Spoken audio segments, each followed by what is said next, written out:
तो ज़ाहरा केस की अहम अपडेट्स के साथ मैं हूं वकार बगा और आप देख रहे हैं मेरा यूट्यूब चैनल। 33 रुकनी गैंग के सोशल मीडिया विंग की तरफ से कहा जा रहा है कि ज़हीर एक मासूम बच्चा है।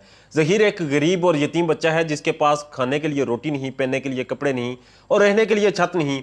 वो शादी खुई की झुग्गी से निकला और शेर शाह कॉलोनी में कैसे पहुंचा, एक 3 मंजिला कोठी में वो कैसे पहुंचा, उस कोठी का रेंट कौन दे रहा है, ये सारे मामलात ज़ेर बहस हैं। मगर सोहराब बरकत इन्वेस्टिगेटिव जर्नलिस्ट जिन्होंने पहले दिन से इस केस को शुरू किया और इस केस को उठाया और उनके इस केस में शामिल होने की वजह से, रिपोर्टिंग की वजह से केस पे एक मुस्बत इम्पैक्ट पड़ा।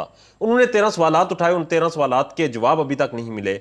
वो 13 सवाल क्या थे, वो 13 सवाल आपके सामने रखता चलूं। अगर ये गैंग नहीं है तो इनको बार बार अपने स्टेटमेंट क्यों बदलने पड़ रहे हैं? अगर ये गैंग नहीं है तो मुख्तलिफ शहरों में और मुख्तलिफ अदालतों में वकील कहाँ से आए? अगर ये गैंग नहीं है तो कैसे ये अदालतों को धोखा दे रहे हैं?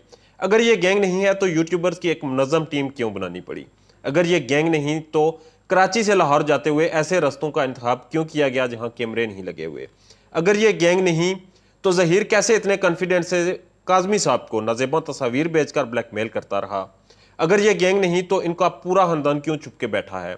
अगर ये गैंग नहीं तो बच्ची को पूरे पाकिस्तान में क्यों छुपाते रहे? अगर ये गैंग नहीं तो प्लांटेड इंटरव्यूज़ क्यों करने पड़े? अगर ये गैंग नहीं तो कराची में कई दिन से रैकी क्यों करते रहे?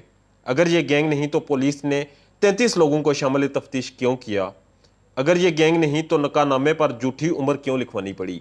अगर ये गैंग नहीं तो कराची से लाहौर तक पहुंचाने वाले 33 लोग कौन थे?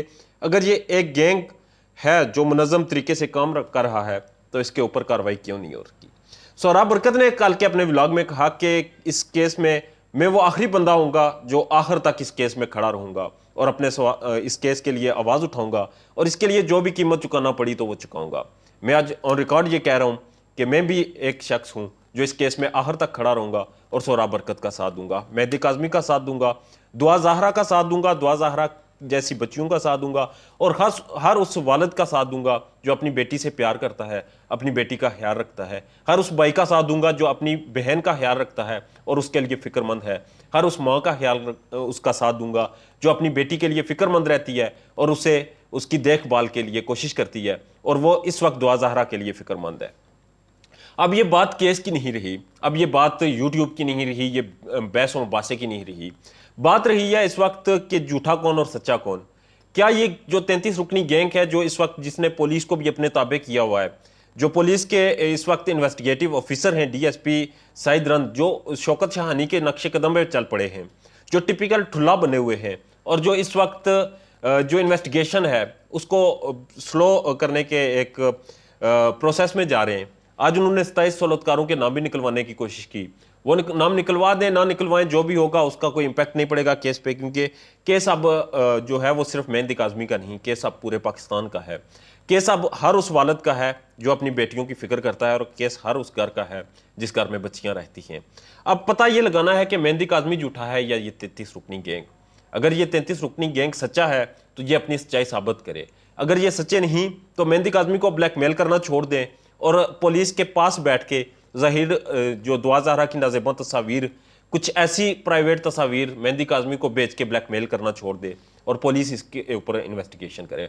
अगर पुलिस इन्वेस्टिगेशन नहीं कर रही, ज़हीर इसी तरह से ब्लैकमेल करता है और मेहदी काज़मी को इसी तरह से तस्वीर भेजी जाती हैं और ये दिखाने की कोशिश की जा रही है कि वो कितने पावरफुल हैं, उनके पीछे कितने ताकतवर लोग मौजूद हैं, तो यकीनन ये एक गैंग है और इस गैंग का जो इंजाम है वो इबरतनाक होगा। मैं आज जो रिकॉर्ड बता रहा हूँ कि इस केस के आखिरी दिन तक, जब तक इस केस का फैसला नहीं हो जाता, जब तक मेहदी काज़मी को इंसाफ नहीं मिल जाता, जब तक दुआ अपने घर वालों के पास नहीं पहुंच जाती, इस केस का जो भी फैसला होगा उस केस के आखिरी दिन तक मैं इस केस को रिपोर्ट करता रहूंगा, मैं इस केस के लिए मौजूद रहूंगा और उसके लिए मुझे जो भी कीमत चुकाना पड़े मैं चुकाने के लिए तैयार हूं। अपना ढेर ज़्यादा ख्याल रखिएगा। अल्लाह ने के बान।